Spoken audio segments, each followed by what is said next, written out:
নমস্কার বন্ধুরা, শিউলি রান্নাঘরে আপনাদেরকে অনেক অনেক স্বাগত জানাই। আবার একটা নতুন রেসিপি নিয়ে হাজির হলাম। আজকে আমি শীতের বেগুন দিয়ে মুচমুচে খাস্তা বেগুনি বানিয়ে আপনাদেরকে দেখাবো। তাহলে বন্ধুরা চলুন রেসিপিটা এবার আরম্ভ করা যাক। প্রথমে বেগুনটা আমি পাতলা পাতলা করে কেটে নেব। একটা ছুরি নিয়েছি, পেছন দিকের বখাটা বাদ দিয়ে দিলাম। এইবার এইভাবে পাতলা পাতলা করে কেটে নেব।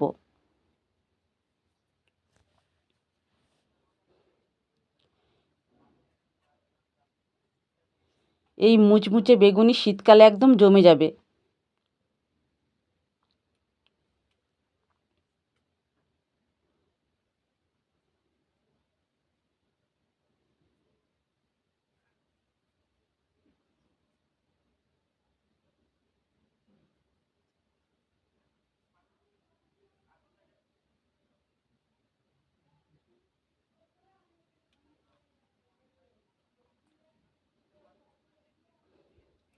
তো বেগুনগুলো আমি পাতলা পাতলা করে কেটে নিলাম।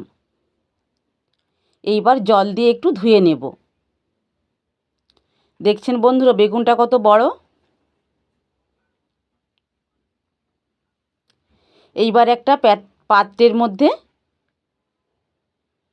বেসনের একটা ব্যাটার বানিয়ে নেব। তার জন্য আমি এখানে দিয়ে দিলাম 1.5 বাটি বেসন, আর দিয়ে দিলাম কালো জিরে, স্বাদ মতো নুন, সামান্য পরিমাণে লঙ্কার গুঁড়ো, অল্প একটু হলুদ, আর দিয়ে দিলাম বেকিং সোডা বা খাবার সোডা। এইবার হাতে করে ভালো করে মাখিয়ে নেব।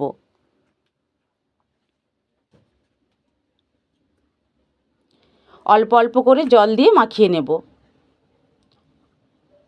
খুবই সাধারণ, কিন্তু খেতে একদম অসাধারণ লাগে। শীতের সন্ধ্যায় গরম গরম কফি আর বেগুনি একদম জমে যাবে।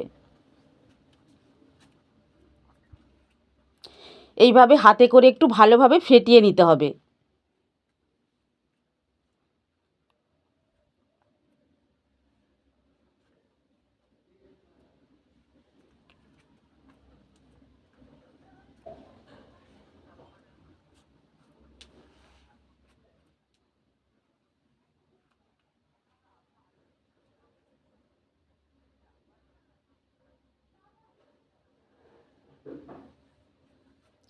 তো ভালোভাবে আমি এইভাবে ফেটিয়ে নিলাম।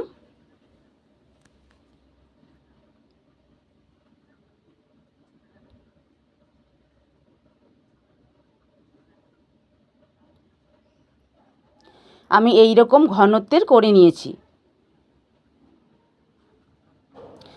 এইবার গ্যাসের মধ্যে একটা কড়াই বসিয়ে দিলাম। কড়াই দিয়ে দিলাম পরিমাণ মতো সাদা তেল। এখানে তেলের পরিমাণটা একটু বেশিই রাখতে হবে। তেল ভালো করে গরম করে নিলাম। হাতে করে একটু দিয়ে দেখলাম তেল গরম হয়েছে কি না। তেল বেশ পারফেক্ট গরম হয়ে গিয়েছে। এইবার বেগুনিগুলো ভেজে নেব। বেগুনটা এতই বড় যে আমার জায়গার মধ্যে ধরছে না।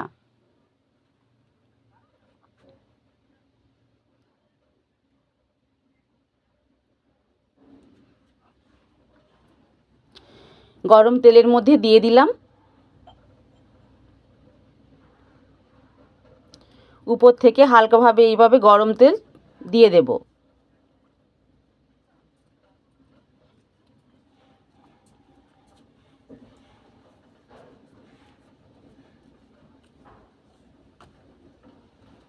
কত সুন্দর ফুলে উঠছে দেখুন বন্ধুরা,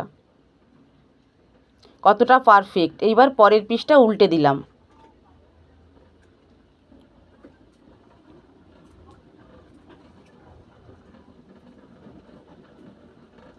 এইভাবে উল্টে পাল্টে বেশ ভালো করে ভেজে নেব।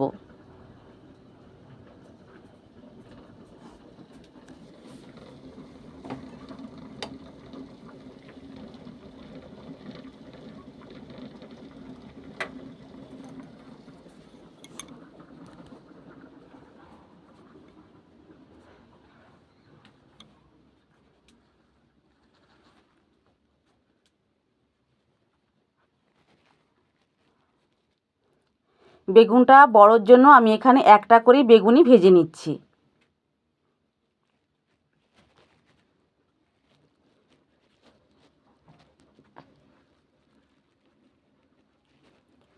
তো একটা বেগুনি আমার ভাজা হয়ে গিয়েছে, এবার তুলে নিলাম। পরেরটাও ভেজে দেখিয়ে দেব।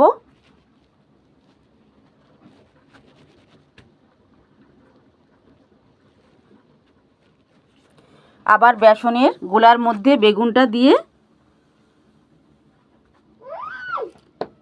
এইভাবে করে একটু ঝেড়ে নিয়ে কড়ার মধ্যে দিয়ে দেব।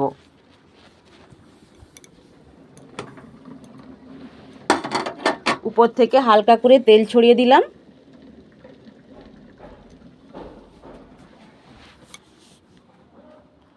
কতটা ফুলছে শুধু দেখুন বন্ধুরা, একদম পারফেক্ট বেগুনি।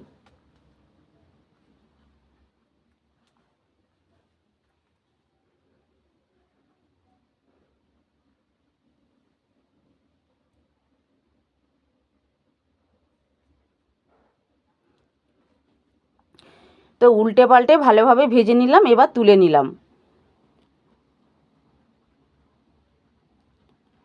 পরেরগুলো আমি একইভাবে ভেজে নেব। তো সমস্ত বেগুনিগুলো আমার ভাজা হয়ে গিয়েছে। বন্ধুরা, এই রেসিপিটা যদি আপনাদের ভালো লেগে থাকে তাহলে কমেন্ট করে অবশ্যই জানাবেন এবং সাবস্ক্রাইব করে আমার পাশে থাকবেন। সবাই ভালো থাকবেন, সুস্থ থাকবেন। দেখা হবে আবার পরের ভিডিওতে। নমস্কার।